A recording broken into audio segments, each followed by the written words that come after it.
Ayat surah Isra 80 ni dia major kepada semua hikam. Ayat 80 surah Isra.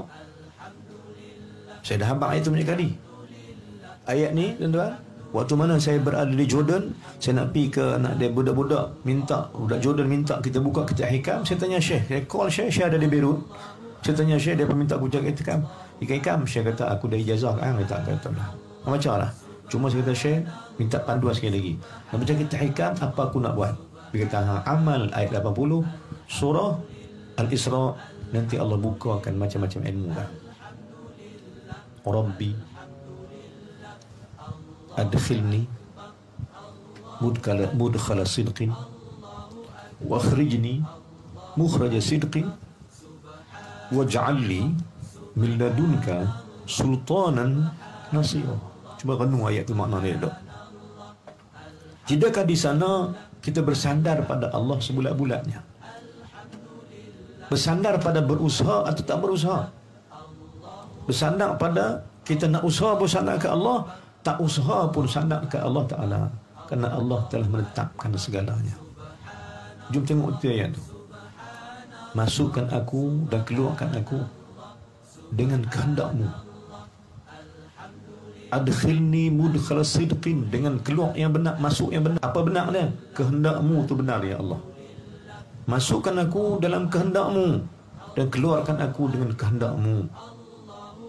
Dan jadikan waj'alni min ladunka, jadikan aku ni langsung mendapat petunjuk Engkau dan langsung mendapat pertolongan Engkau. Ladunka sultanan nasira, aku dapat ilmu laduni daripada Engkau, kau tolong aku ya Allah. Maknanya apa dia? Bersandar pada Allah akan menurunkan segala bantuan Allah Ta'ala. Kita duk pening ni, duk pening fikir nak buat apa, nak buat apa. Tuan-tuan, kita baru fikir nak buat apa, Allah dah berbuat dah semua dah. Kita fikir anak kita nak kerja apa, Allah dah buat dah. Dia tu kerja apa, Allah buat dah. Tuan. Kita fikir anak ni esok nak mengaji, nak apa, tingkatan berapa, nak kerja apa, nak duduk mana dah. Hang baru fikir, Allah dah buat dah. Maka Syekh kata apa, tuan-tuan? Faham tak?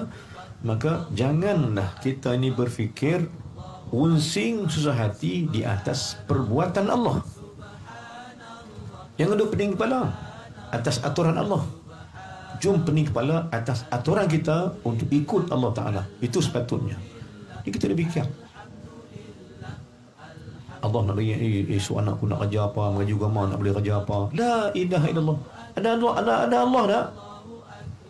Bila ada Allah, jangan buat kata dia tak ada. Dia ada yang mengatur anak-anak kamu tentang kehidupan segalanya. Dia fikir susah hati pula. Dia ada. Dia ada dua atur anak tu. Nak kerja apa, nak jadi apa, telah siap oleh Allah. Jangan jadi Tuhan selain Allah, tak dua atur dia. Kita berusaha pada dia, berusaha memohon pada Allah akan kebaikan. Dengan Allah dah aturlah kebaikan tu anak kita.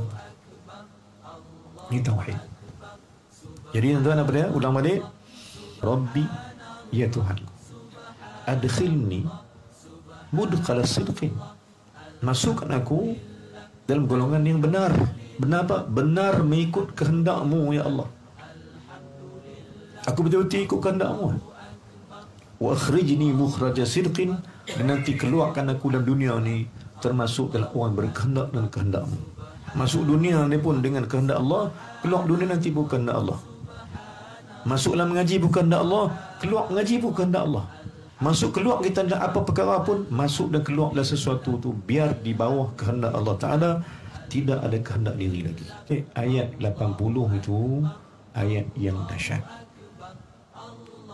untuk diamalkan bagi sesiapa yang mencari tauhid hakiki dengan Allah, bagi sesiapa yang mencari tauhid sebenar dengan Allah, tauhid yang utama, tauhid yang memahami hikmah. Di situ panduan amalan.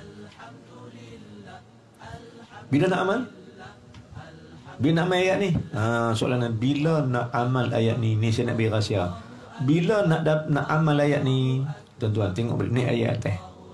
Ni ayat atas 78 79. Ni buatlah ayat apa? Dia suruh buat apa?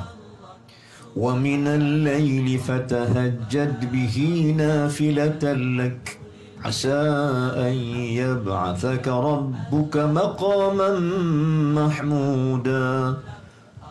Sebelum tu wal Quran al-fajri. Oh ya Allah ya Tuhanku. Rupanya tuan, peraturan dia nak dapat kehendak Allah, kita faham kehendak Allah ni, jawapan dia tahajud itu. Hamba Allah yang memenuhi kehendak Allah ialah hamba yang wal fajri. Nampak dia rahsia dia? Nampak dia rahsia? Tu rahsia dia.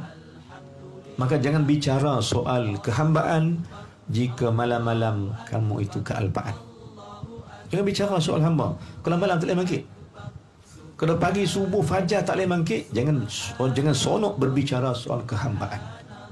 Takkan mai kalau hamba lah hati kecuali kena bangkit tengah malam mengabdi diri. Ini prinsipnya. Hamba Allah ialah hamba yang berpagi-pagi. Hamba Allah ialah hamba yang memahami kehendak Allah dan tahajud-tahajudnya berdoa pada Allah. Jadi ayat ni apa dia? Rahsia dia, Syekh kata saya, rahsia dia tahajud, sujud, bacakan ayat ni. Atau selepas sembahyang baca ayat ni. Rabbi adkhilni mukhraja sidqin wa khrijni mukhraja sidqin. Jadi orang benar. Turut engkau.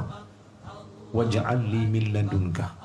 Jadikan langsung pertolongan kepada aku itu pertolongan yang langsung ataupun direct punya pertolongan.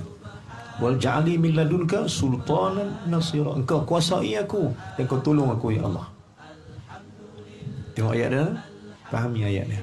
Di sana ada kefahaman jelas, hikmah-hikmah akan ada di waktu malam bila kita bangkit bertahajud. Jadi jadikan Allah Ta'ala sebagai Tuhan yang sebenarnya pagi. Bagaimana? Baik, maka nak memahami kehendak Allah, ulang balik, siapa nak fahami kehendak Allah, bangunlah sembah Allah di waktu fajar. Nanti Allah akan bukakan rahsia. Rahsia apa? Rahsia kehendaknya. Bila Allah buka rahsia kehendaknya, ketika itu terpadamlah kehendakmu sedikit demi sedikit.